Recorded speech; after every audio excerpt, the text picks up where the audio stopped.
Hello friends, welcome to Sudha kitchen Telugu vlogs అండి. అందరూ ఎలా ఉన్నారు? బాగున్నారా? నేను కూడా చాలా బాగున్నానండి. ఒకటే ఒక అరటికాయతో ఈరోజు ఇద్దరికి సరిపడా కర్రీ చేయాలనుకుంటున్నాను. ఇది చాలా టేస్టీగా ఉంటది. అందరికీ యూజ్ అవుద్దని అనుకుంటున్నానండి. ముఖ్యంగా లంచ్ బాక్స్ వాళ్ళకి. ఇంట్లో ఒకటే ఉంది. బయటికెళ్ళి తీసుకొచ్చేంత టైం లేదనమాట. సో, అందుకని నేను చేసే ఈ రెసిపీ మాక్సిమం చాలా మందికి యూజ్ అవుద్దనుకుంటున్నానండి. లంచ్ బాక్స్ పెట్టే వాళ్ళకి. చాలా సింపుల్‌గా కూడా అయిపోద్ది. జస్ట్ 10 మినిట్స్‌లో రెడీ అయిపోద్దనమాట. ఈ ప్రాసెసు ఆహ్, వీడియోలో మొత్తం వాచ్ చేస్తే చాలా ఈజీగా చేసేసుకోవచ్చు మీరు కూడాని. ఫస్ట్ ఆనియన్స్ చాలా కొంచెం డిఫరెంట్‌గా ఉంటదండి కర్రీ. కానీ చాలా టేస్టీగా ఉంటది. ఆనియన్స్ కట్ చేసేసుకున్నాను కదా! ఇలాగా ఆయిల్ పొయ్యి మీద పెట్టుకొని ఫస్ట్ ఆనియన్స్ వేయించుకుంటున్నానండి. పోపు దినుసులు కాదు. తర్వాత పోపు దినుసులు యాడ్ చేస్తాననమాట. ప్రాసెస్ మొత్తం చూస్తూ ఉండండి. ఈ ఈ కర్రీలో మెయిన్‌గా వెల్లుల్లిపాయ అండి. వెల్లుల్లిపాయ అయితే చాలా ఫ్లేవర్ తీసుకొస్తది. ఖచ్చితంగా వేయండి. అలాగే పోపు దినుసులు కూడా. నేను ఎలా వేస్తున్నానంటే ఫస్ట్ ఉల్లిపాయలు వేయించేసిన తర్వాత, అవి వేగిన తర్వాతే నేను పోపులు వేస్తాననమాట. అంటే ఫస్టే పోపులు వేస్తే అవి నల్లగా అయిపోతాయి. అలా ఉంటే నాకు నచ్చదు. కానీ ఇలా ఒకసారి ట్రై చేయండి, చాలా బావుంటది. ఆ తర్వాత ఉల్లిపాయలు కొంచెం మెత్తబడ్డాయన్న తర్వాత పోపు దినుసులు వేసాను. తాలింపు దినుసులు ఉంటాయి కదా! జీలకర్ర, ఆవాలు, పచ్చెనపప్పు, సాయిపప్పు అదనమాట. ఎండుమిరపకాయ ఒకటే ఏసాను. పచ్చిమిరపకాయ ఏసాను. ఇది కారంగా ఉండదండి. పిల్లలైతే చాలా ఇష్టపడతారు. అలాగే ఉల్లిపాయలేయడం వల్ల స్వీట్ వస్తదనుకుంటారు. ఏమి స్వీట్ రాదండి. మంచి ఫ్లేవర్ వస్తది. చూసారు కదా! ఇలా ఫ్రై అయిపోవాలనమాట అన్నీని. అంటే ఎనక ముందు ఏసాం కదా! ఫ్రై అవ్వవు అనుకోకండి. ఇలా మూత పెట్టగానే పచ్చెనపప్పు కూడా మెత్తగా ఉడికిపోయి సాఫ్ట్‌గా ఎళ్ళిపోతది. కరకరలాడదనమాట. మెత్తగా అవుతది. అంటే కరకరలాడేలా కూడా అవ్వాలనుకుంటే ఫస్ట్ ఏసుకోవాలి. అలా అవసరం లేదనుకుంటే నేను ఇలా వేస్తానండి. పిల్లలకి మా బాబు చిన్నోడు కదా! కరకరమంటే ఆడికి నచ్చదనమాట. మెత్తగా నమిలితే ఎళ్ళిపోయేలా ఉండాలి. అందుకే ఈ ప్రాసెస్ పెట్టుకున్నాను నేను. చక్కగా ఇలా చూసారు కదా! ఇలా ఫ్రై అయిపోయిన తర్వాత నేను ఆల్రెడీ ఉల్లిపాయలు మెత్తపడ్డాక చెప్పేసి పింక్ సాల్ట్ ఏసానండి.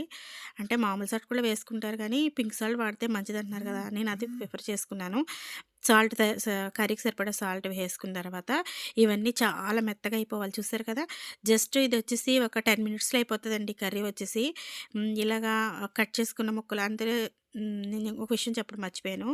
అందులో ఏంటంటే ఈ కర్రీ ఉంది. ఇక్కడ అరటికాయ ముక్కలు కొంచెం పెద్ద సైజులో కోసుకుంటేనే చాలా టేస్టీగా ఉంటదండి. అంటే మరీ చిన్న సైజు కోసామనుకోండి, అవి మరీ మెత్తగా అయిపోయి పేస్ట్‌లా అయిపోతాయన్నమాట. ఇలా కొంచెం పెద్ద సైజు కోసుకుంటేనే పైన బాగా వేగి క్రిస్పీగా ఉంటది. లోపలంతా సాఫ్ట్‌గా ఉంటదనమాట. నేనొచ్చేసి పసుపు ఇప్పుడు యాడ్ చేస్తున్నానండి. ఉల్లిపాయలు యాడ్ చేయకుండా. ఎందుకంటే ఇలాగ యాడ్ చేస్తేనే పసుపు మంచి కలరొస్తది. ఒకసారి ట్రై చేసి చూడండి మీరు కూడాని. ఆనియన్స్ అవన్నీ అందులో వేసామనుకోండి కర్రీలో వచ్చేటప్పటికి అంతగా కలర్ అనిపిచ్చదు. ఒకసారి ట్రై చేసి చూడండి ఈ విధంగా కూడా. ఇది ఒక చిట్కా అనమాట. తర్వాత ఇవన్నీ చక్కగా సాఫ్ట్‌గా ఏగేదాకా ఉంచుకోవాలనమాట. జస్ట్ 10 మినిట్స్‌లో అయిపోద్దండి కర్రీ వచ్చేసి ఉల్లిపాయలు ఏగడం వరకే అనమాట. బయటికెళ్ళి మా వారు కూరగాయలు తీసుకొచ్చేలోపు ఈ కర్రీ అయిపోయిందనమాట. అప్పుడే అయిపోయిందా అంటున్నారు.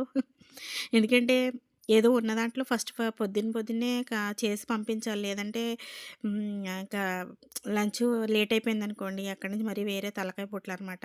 సో, కర్రీ చూసారు కదా! ఎంత సాఫ్ట్‌గా అవుతుందో. కలర్ కూడా చూసారా ఎలా వచ్చిందో.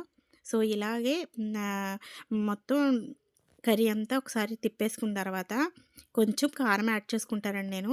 ఎందుకంటే నాకు స్పైసీనెస్ అంతగా సరిపోదనమాట. ఎందుకంటే కొంచెం ఉల్లిపాయలు ఎక్కువున్నాయి గదా! అందుకని కొంచెం స్పైసీగా ఉండడం కోసం పైన నేను కారం చల్లుకుంటున్నాను. పిల్లలకైతే ఇలాగే పెట్టేయచ్చండి, బావుంటది.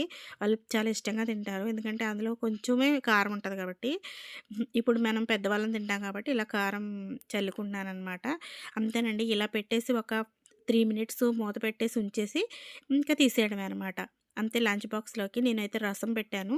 రసానికి కాంబినేషన్‌గా ఇది చాలా బావుంటదనమాట.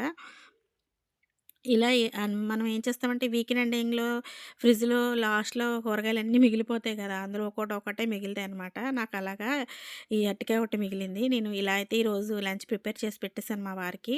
ఇది చాలా బావుంటదండి. ఉత్తగా కూడా తినేయొచ్చనమాట. టేస్టీగా ఉంటది.